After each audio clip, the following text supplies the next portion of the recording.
Didn't even ask me what I wanted. You make them.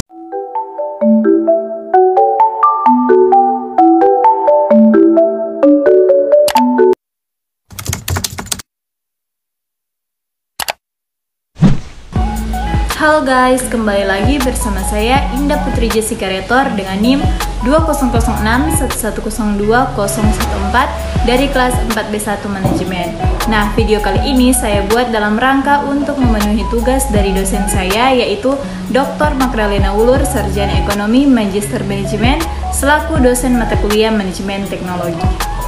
Nah guys, di video kali ini saya akan membahas mengenai penjelasan tentang tahapan revolusi industri mulai dari revolusi industri 1.0 hingga 5.0, dan saya akan menjelaskan dampak atau pengaruh teknologi dari berbagai revolusi industri yang ada terhadap manajemen operasional pada suatu perusahaan. Baiklah, langsung saja kita masuk pada penjelasannya. Mengenal perkembangan revolusi industri mulai dari 1.0 hingga 5.0 dengan berkembangnya kemajuan teknologi saat ini yang mempengaruhi industri di berbagai sektor.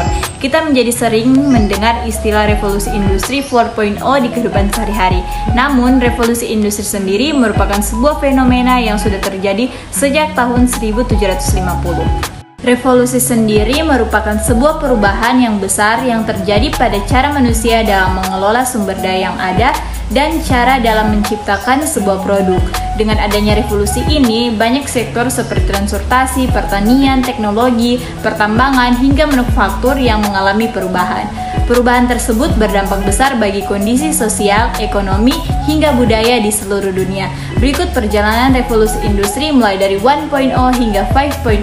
Simak informasi berikut ini. Revolusi 1.0. Revolusi industri 1.0 merupakan sebuah revolusi di bidang industri yang pertama kali terjadi tepatnya pada abad ke-18 pada periode tahun 1750 hingga tahun 1850. Revolusi ini ditandai dengan adanya penemuan mesin uap yang digunakan dalam proses produksi sebuah barang. Revolusi industri 1.0 ini pertama kali muncul di Britania Raya yang pada akhirnya tersebar ke seluruh negara yang ada di daerah Eropa Barat, Amerika Utara, Jepang, dan pada akhirnya ke berbagai negara yang ada di seluruh dunia. Berikut ini pengaruh teknologi industri 1.0 yang ada terhadap manajemen operasional. Dengan adanya revolusi tersebut, segala proses produksi yang ada menjadi lebih efisien, mudah, dan juga murah. Tepatnya di Inggris, di mana mesin uap tersebut digunakan sebagai keperluan alat tenun mekanis pertama yang dapat meningkatkan hasil serta produktivitas industri di sektor tekstil. Selanjutnya, revolusi industri 2.0. Revolusi ini terjadi di awal abad ke-20 ditandai dengan penemuan tenaga listrik thanks to Nikola Tesla dan Thomas Alva Edison yang berhasil menemukan instrumentasi listrik sebagai sumber penggerak mesin. Berawal pada tahun 1800-an di mana indikasi produksi mesin mulai kentara dengan adanya produksi massal transportasi pada roda 4. Berikut ini pengaruh teknologi industri 2.0 yang ada terhadap manajemen operasional. Penemuan pembangkit tenaga listrik serta motor pembakar dalam combustion chamber ini sendiri yang menandakan terjadinya revolusi 2.0. Penemuan tersebut yang memicu berbagai kemunculan teknologi baru seperti mobil, pesawat terbang, telepon, dan masih banyak lagi yang mempengaruhi kemajuan seluruh dunia secara signifikan. Selanjutnya, revolusi industri 3.0 ditandai dengan adanya sistem komputasi data mesin hitung yang ditemukan pada pertengahan tahun 1800-an oleh Charles. Akhirnya dikembangkan Alan Turing menjadi pemecah kode buatan Nazi Jerman.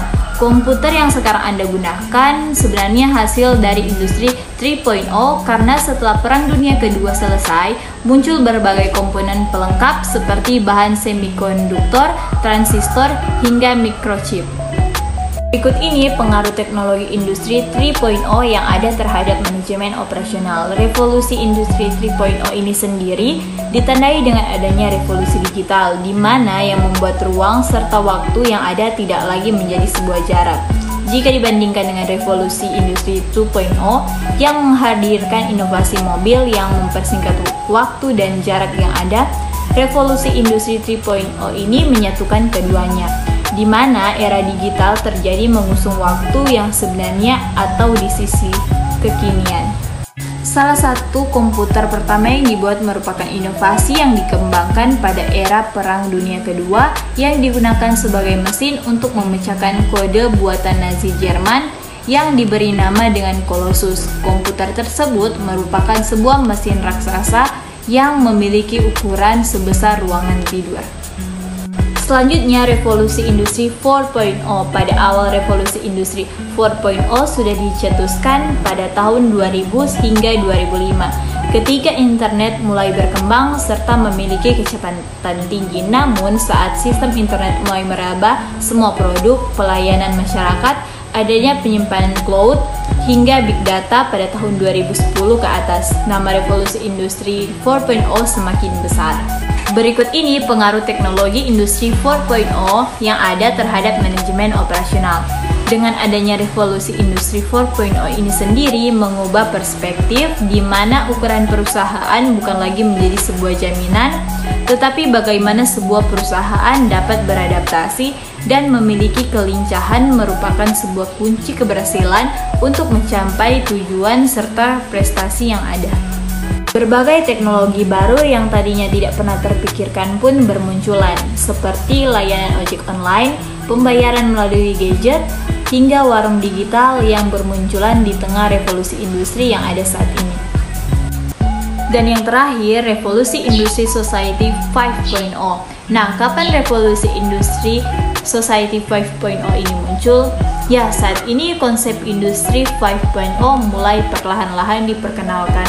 Ketika industri 4.0 fokus dengan perkembangan internet, industri 5.0 sudah diumumkan terlebih dahulu di Jepang. Konsep industri ini ingin fokus kepada kombinasi pemberdayaan manusia, teknologi, dan data. Jadi, kesejahteraan masyarakat bisa lebih terasa daripada hanya berbicara mengenai teknologi saja. Berikut ini pengaruh teknologi industri society 5.0 yang ada terhadap manajemen operasional. Untuk di Indonesia sendiri sudah ada beberapa perusahaan yang menjalankan konsep ini, yakni perusahaan ojek online dan penggalangan dana. Anda bisa melihat bagaimana masyarakat merasakan dampak yang jauh lebih besar dari dua tipe perusahaan tersebut.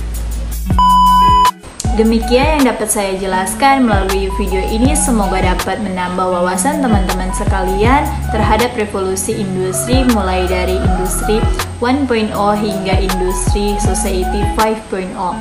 Dan terima kasih sudah menonton video ini.